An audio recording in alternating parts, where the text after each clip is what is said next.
সেউজীয়া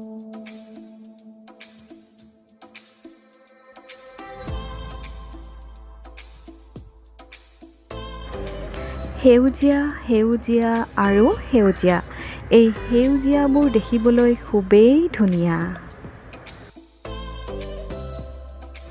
নমস্কাৰ বন্ধু বান্ধৱীসকল, আপোনালোক সকলোকে মোৰ অন্য এটি ভিডিঅ'লৈ স্বাগতম জনাইছোঁ।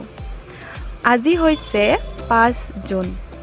এই 5 জুনৰ দিনা সমগ্ৰ বিশ্বতে বিশ্ব পৰিৱেশ দিৱস পালন কৰা হয়, ৱৰ্ল্ড এনভাইৰনমেণ্টেল ডে। এই বিশ্ব পৰিৱেশ দিৱস পালন কৰাৰ মূল উদ্দেশ্যটোৱে হৈছে যে আমাৰ সকলোকে অৰ্থাৎ বিশ্ববাসীক পৰিৱেশ সংৰক্ষণৰ প্ৰতি সজাগ কৰি তোলা। পিছে এটা কথা, অকল আমি আজিৰ এই বিশেষ দিনটোতেই যে আমি পৰিৱেশৰ প্ৰতি আমি সজাগ হ'ব লাগে তেনেকুৱা কোনো কথা নাই। আমি প্ৰত্যেকটো দিনেই আমি সদায় এই কথা মনত ৰখাটো উচিত। অকল আজিৰ দিনটোতেই যে আমি গছপুলি ৰুম সেইটো কথা নহয়, আমি যেতিয়াই মন যায় আমি সেই কামটো কৰিব পাৰোঁ। মূল কথা হ'ল আমি গছ গছনি পৰিৱেশ অৰ্থাৎ কেতিয়াও বিনষ্ট কৰিব নালাগে, সদায় ৰুবলৈ অৰ্থাৎ সংৰক্ষণ কৰিবলৈহে আমি চেষ্টা কৰিব লাগে। আহকচোন মোৰ ঘৰতনো আজি কি কি গছপুলি আছে আপোনালোকক দেখাওঁ। আচলতে পাহাৰ অঞ্চলৰ মাটিবোৰৰ খুব বেছি শিল থাকে, শিলৰ গুৰি বেছিকৈ থাকে। গতিকে কিছুমান গছ এনেকুৱা যে য'ত পাহাৰৰ অঞ্চলত খুব বেছি হয়, তেনেকুৱা গছো আছে। তেনেকুৱা গছবিলাকক ৰুবৰ কোনো প্ৰয়োজনে নাই, নিজে নিজে হৈ যায়। কালি নিশা প্ৰচণ্ড এজাক বতাহ ধুমুহা আহি গ'ল। এয়া দেখিছে নহয় তলখিনি কি অৱস্থা কৰিলে গছৰ পাত পৰি। এইজোপা হৈছে ছজিনা গছ। পাহাৰুৱা অঞ্চলত ছজিনা গছ প্ৰায়ে হয়, আৰু ছজিনা গছৰ ফুল, ছজিনা পাত, ছজিনা ঠাৰি এই সকলোবিলাক শৰীৰৰ কাৰণে কিন্তু খুবেই উপকাৰী। তাৰপিছত মই আপোনালোকক দেখুৱাব লৈছোঁ আন এজোপা গছ। এইজোপা হৈছে মধুৰি গছ। মধুৰি গছজোপা দেখিবলৈ সৰু, তথাপিও কিন্তু মধুৰি লাগে দেই। এইজোপা 12মহীয়া মধুৰি গছ, 12 মাহেই লাগি থাকে। সৰু সুৰা টিকলু টিকলু মধুৰি কেইটামান লাগে আৰু সৰুতে পকি যায়। খুব টেষ্টি, খুব মিঠা হয়। এইজোপা হৈছে শিলিখা গছ। শিলিখা গছৰ গুণাগুণ সম্পৰ্কে আপোনালোক সকলোৱে জানেই, শৰীৰৰ বাবে কিমানেই উপকাৰী। বেকগ্ৰাউণ্ডত দেখিবলৈ পাইছে এয়া বিশাল পাহাৰ, মোৰ মৰমৰ পাহাৰ বুলি কওঁ মই। এখন ৱালৰ দৰে আৱৰি ৰাখিছে, দেখিছে নহয়।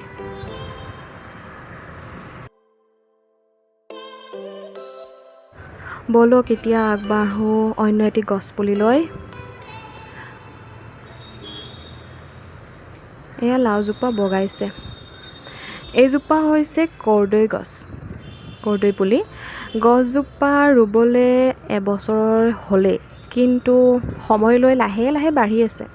কৈছোঁ নহয় মাটিৰ গুণাগুণ খুব ভাল নহয়। এইজোপা হৈছে ডালিমৰ পুলি। মই কৈছিলোঁ ন কালি বহুত ডাঙৰ বতাহ বৰষুণ এজাক আহিলে, যাৰ কাৰণে দেখিছে নহয় আগলিবিলাক খুব হালি পৰিছে। ৰ'দ দিলে আকৌ নিজেও উঠিব। এইজোপা কঁঠাল গছ, কঁঠাল পুলি এটা ৰুইছোঁ, কিন্তু পোকেহে ধৰিছে, দেখিবলৈ পাইছে নহয়। এয়া কলগছ ৰুইছোঁ। কল খাবলৈ পাওঁ নাপাওঁ নাজানো, কিন্তু ৰুইছোঁ। কলগছ থাকিলে কিবা পবিত্ৰ পবিত্ৰ লাগে, ঘৰখন খুবেই ভাল লাগে। এইজোপা হৈছে মচুন্দৰী। মচুন্দৰী ৰুইছোঁ মাথোন, যেতিয়া বগাবলৈ ধৰিব ডাঙৰ হ'ব তেতিয়া অন্য এটা ভাল টাবত লৈ যাম। এয়া হৈছে মানিমুনি, বগাইছে আৰু। এয়া হৈছে ভেদাইলতা। অমিতা গছ এজোপাত দি দিছিলোঁ গুজি। বহুতবাৰ ৰুইছিলোঁ, মৰি যায়, কিন্তু এইবাৰ আকৌ এবাৰ চেষ্টা কৰিলোঁ ৰুই, বোলো বাঢ়ে নেকি। এয়া বাঢ়িব ধৰিছে। এইজোপা হৈছে অমিতা, দেখিবলৈ পাইছে আমাৰ পাহাৰুৱা অঞ্চলৰ এয়া অমিতা গছ। এয়া এটা অমিতা লাগি আছে, ওপৰতো এইকেইটা লাগি আছে, কলি ধৰি আছে। সেউজীয়া মন, সেউজীয়া প্ৰাণ এটি লৈ মই আজিৰ এই ভিডিঅ'টি প্ৰস্তুত কৰিছিলোঁ। প্ৰকৃতি সুৰক্ষিত হৈ থাকিলেহে আমি আচলতে সুস্থ হৈ থাকিম।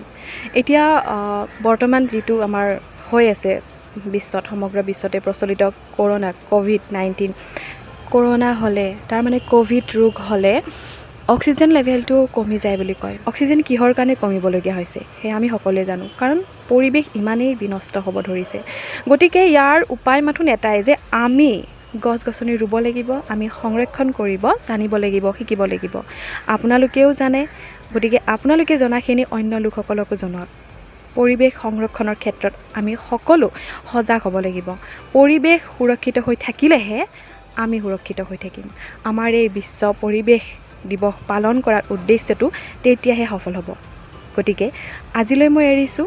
এনেকুৱা ধৰণৰ ভিডিঅ' প্ৰস্তুত পুনৰ কৰি থাকিম, কিন্তু আপোনালোক সকলোৱে এই ভিডিঅ'টি চাই কেনেকুৱা পালে কমেণ্ট বক্সত জনাবলৈ নাপাহৰিব আৰু লাইক, শ্বেয়াৰ এণ্ড ছাবস্ক্ৰাইব কৰিবলৈ নাপাহৰিব।